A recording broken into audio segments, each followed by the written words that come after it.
Hello friends, welcome to my channel. இன்றைக்கி நம்ம சேனலில் ஒரு சூப்பரான ரெசிபி தாங்க. பாலாடையிலேருந்து நெய் எப்படி எடுக்கிறதுன்னு சொல்லி பார்க்கலாம். நான் வந்து ரொம்ப வருஷமாகவே இப்படி தான் பார்த்திங்கன்னா நெய் எடுத்துகிட்ருக்கேன். கடையில் வந்து நெய் வாங்குறது ரொம்பவே கம்மிங்க. ஏதாவது விசேஷ டைம்னா மட்டும் தான் நெய் வந்து கடையிலேருந்து வாங்கிப்போம். மற்றபடி மாட்டுப்பால் வாங்கும்போது அதிலேருந்து சேர்த்து வைக்கிற பாலாடையிலேருந்தே நான் வந்து நெய் எடுத்துப்பேன். என் குழந்தைக்கு பார்த்திங்கன்னா நான் இதை தான் கொடுத்துட்ருக்கேன்.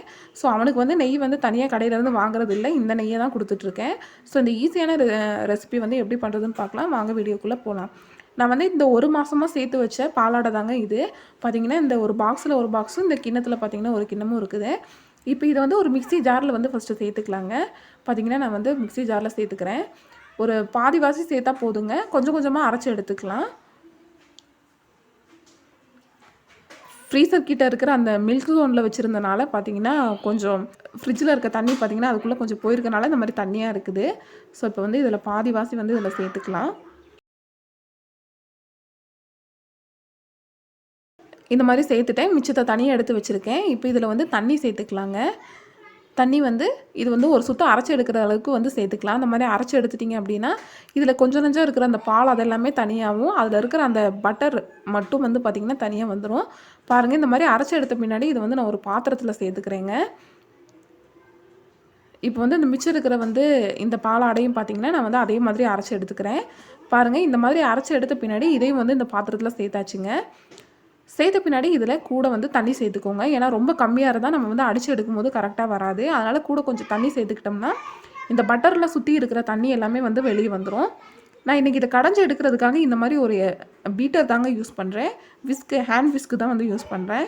நீங்கள் வந்து எலக்ட்ரிக் பீட்டர் இருந்துச்சுன்னா அது கூட யூஸ் பண்ணிக்கலாம். இல்லைனா நீங்கள் நார்மலாக வெண்ணெய் கடையிறது வச்சுருந்தீங்கன்னா அதையும் யூஸ் பண்ணிக்கலாங்க. என்கிட்ட இது இருக்குது.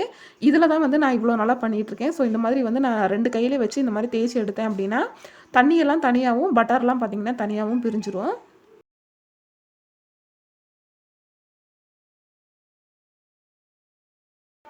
பாருங்கள், இந்த மாதிரி நல்லா அடித்து எடுத்த பின்னாடி நான் அடியில் பார்த்திங்கன்னா இந்த மாதிரி ஒரு ஜல்லடை வச்சுக்கிறேங்க. மேலே வந்து ஒரு வெள்ளை துணி வச்சுக்கிறேன். ஒயிட் கலர் துணி, வேறு ஏதாவது கலர் துணியில் எதுவும் ஒட்டிக்கிச்சுன்னா தொந்தரவு. அதனால் பார்த்திங்கன்னா நான் ஒயிட் கலர் துணி தான் வந்து யூஸ் பண்ணியிருக்கேன். இப்போ இதை வந்து வடிகட்டுறதுக்காக இதில் சேர்த்துடலாம். நீங்கள் பார்த்தாலே தெரியும், அதில் ஒட்டிகிட்டு இருந்த அந்த பால் அப்புறம் அந்த தண்ணி எல்லாமே தனியாக இருக்குது. நம்ம ஊற்றும் போதே தெரியுது பாருங்கள், அந்த பட்டர் மட்டும் வந்து தனியாக பிரிஞ்சு நிற்கிது. ஸோ இந்த மாதிரி இதில் அட்ஜஸ்ட் பண்ணி சேர்த்துக்கலாம். துணி வந்து ரொம்ப கெட்டியாக இருந்தனால பார்த்திங்கன்னா அந்த தண்ணி இறங்கவே இல்லை. ஸோ அதனால் நான் வந்து இந்த ஜல்லடையிலே வச்சு யூஸ் பண்ணிக்கலாம் அப்படின்னு சொல்லிட்டு இதை வந்து எடுத்துட்டேன். துணி எடுத்துகிட்டு இந்த ஜல்லடையிலே யூஸ் பண்ணிட்டுருக்கேன். ஸோ வந்து இந்த மாதிரி அந்த பட்டர் மட்டும் இதில் சேர்ந்த பின்னாடி நல்லா வந்து கிண்டி விட்டுட்டே இருங்க. கிண்டி விட்டுட்டே இருந்தீங்கன்னா அதில் மிச்சம் இருக்கிறதெல்லாம் வந்து தண்ணியெல்லாம் கீழே ஊற்றிடும். அதுக்கப்புறம் நல்லா பச்சை தண்ணிங்க, நல்லா சுத்தமான தண்ணி எடுத்துகிட்டு ஒரு தடவை இந்த பட்டரை வாஷ் பண்ணி எடுக்கிற மாதிரி இந்த மாதிரி தண்ணி ஊற்றி மிக்ஸ் பண்ணி விட்டுட்டே இருந்தீங்க அப்படின்னா கொஞ்சம் கொஞ்சம் பால் அந்த மாதிரி ஏதாவது ஒட்டிகிட்டு இருந்துச்சுன்னா கீழே ஊற்றிடும். இப்போ அந்த பட்டர் மட்டும் நமக்கு தனியாக கிடச்சிருச்சு. இப்போ வந்து நம்ம நெய்யாக வந்து இதை காய்ச்சி எடுத்துக்கலாம். அடுப்பில் ஒரு கடாய் வச்சுருக்கேங்க. இப்போ இந்த கடாயில் பார்த்திங்கன்னா நான் வந்து நம்ம ரெடி பண்ணி எடுத்த பட்டரை வந்து சேர்த்துக்கலாம். இந்த பாத்திரத்துலேருந்து கொஞ்சம் கொஞ்சம் தண்ணி ஊற்றுங்க. அது வந்து ஒன்றும் பிரச்சனை இல்லை. நெய் வந்து தனியாக பிரியும் போது அந்த தண்ணி வந்து தனியாக பிரிஞ்சிருங்க. அது வந்து நான் உங்களுக்கு இந்த வீடியோ பார்த்தீங்கன்னா உங்களுக்கே புரியும். ஸோ வந்து பட்டர் இந்த மாதிரி சேர்த்த பின்னாடி நான் வந்து ஃப்ளேம் வந்து கொஞ்சம் மீடியம் ஃப்ளேமில் தான் வச்சுருக்கேன். வச்ச பின்னாடி இந்த பட்டர் வந்து நல்லா உருகட்டுங்க. இது வந்து நல்லா உருகி வரட்டும். பாருங்கள், இந்த மாதிரி உருகி வர ஆரம்பிச்சிருச்சு. அப்பப்போ வந்து லைட்டாக கிண்டி விட்டுட்டே இருங்க. நம்ம அதில் இருந்த தண்ணியெல்லாம் பார்த்திங்கனாலே உங்களுக்கு தெரியும். நம்ம ஒரு மாதிரி திரண்டு நிற்கிது பாருங்கள், அதெல்லாம் வந்து தண்ணி தான். நம்ம வடிகட்டி எடுக்கும்போது அது வந்து தனியாக வந்துடும். நம்ம சுத்தமான நெய் மட்டும் பார்த்திங்கன்னா தனியாக வந்துடும். ஸோ பார்த்திங்கன்னா இந்த மாதிரி கொதிச்சு வரும்போது நெய் வந்து நமக்கு மேக்ஸிமம் ரெடி ஆயிடுச்சுன்னு அர்த்தங்க. இப்போ இந்த டைமில் வந்து நான் இதில் ஒரு கொத்து அளவுக்கு கருவேப்பிலை சேர்த்துக்கிறேங்க. முருங்கைக்கீரை இருந்தால் சேர்த்துக்கோங்க. அது வந்து பார்த்திங்கன்னா இன்னும் நல்ல ஒரு வாசத்தை கொடுக்கும்.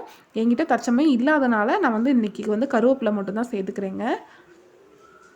ஒரு கொத்து அளவுக்கு இந்த மாதிரி கருவேப்பிலை சேர்த்துக்கலாம். சேர்த்துட்டு ஒரு தடவை மிக்ஸ் பண்ணி விட்டுட்டு அடுப்பை ஆஃப் பண்ணிடுங்க. நான் அடுப்பை ஆஃப் பண்ணிட்டேன். இருந்தாலும் பார்த்திங்கன்னா அந்த கொதி வந்து இன்னும் அடங்கலை. அதனால் அப்படி வந்து கொதிச்சிட்ருக்க மாதிரி உங்களுக்கு தெரியுது. இப்போ ஒரு பாத்திரம் வச்சுக்கோங்க, ஒரு ஜல்லடை வச்சுக்கோங்க. அதுக்கு மேலே பார்த்திங்கன்னா ஒரு துணி வந்து போட்டுக்கோங்க. வடிகட்டுறதுக்கு ஒயிட் துணி யூஸ் பண்ணுங்கள், அதுதான் கரெக்டாக இருக்கும். ரொம்ப ஆற விட்டுறாதீங்க. ஓரளவுக்கு மீடியம் சூடில் இருக்கும்போதே பார்த்திங்கன்னா வடிகட்டிடுங்க. இப்போ வந்து நான் அந்த நெய்யை வந்து வடிகட்டி எடுத்துகிட்ருக்கேன். இந்த மாதிரி வந்து ஜல்லடையில் நம்ம வடிகட்டிக்கலாம். கலர் துணி யூஸ் பண்ணிங்கன்னா கலர் இது ஒட்டி இல்லைனா உருகி போச்சுன்னா ரொம்ப தொந்தரவு. அதனால் வெள்ளை துணியை யூஸ் பண்ணிக்கோங்க. நம்ம வந்து பட்டரை வந்து இந்த கடையில் சேர்க்கும் போது அங்கங்கே கொஞ்சம் கொஞ்சம் தண்ணி இருந்துச்சுல, அந்த தண்ணியெல்லாம் பாருங்கள் இந்த மாதிரி கருப்பு கலரில் பிரிஞ்சு நின்றுச்சு. ஏன்னா நம்மளால் அது வந்து கண்டிப்பாக ரொம்ப ட்ரை பண்ணி எடுக்க முடியாதுங்க, ரொம்ப கஷ்டமாக இருக்கும். ஸோ அதனால் இது வந்து ரொம்ப ஈஸியான மெத்தடு. அந்த கொஞ்சம் கொஞ்சம் இருந்துச்சுன்னா கூட அது ஒன்றும் பிரச்சனை இல்லை. பார்த்திங்கன்னா இந்த மாதிரி நம்ம துணியில் வடிகட்டும் போது நின்றும். நமக்கு பார்த்திங்கன்னா இப்போ நெய் ஃபுல்லாக வடிகட்டி வந்துருச்சுங்க. இது வந்து இந்த ஜல்லடை மேலேயே கொஞ்சம் நேரம் வச்சிங்கன்னா மிச்சம் இருக்கிறதும் பார்த்திங்கன்னா அதுலேயே ட்ரைன் ஆகி வந்துடும்.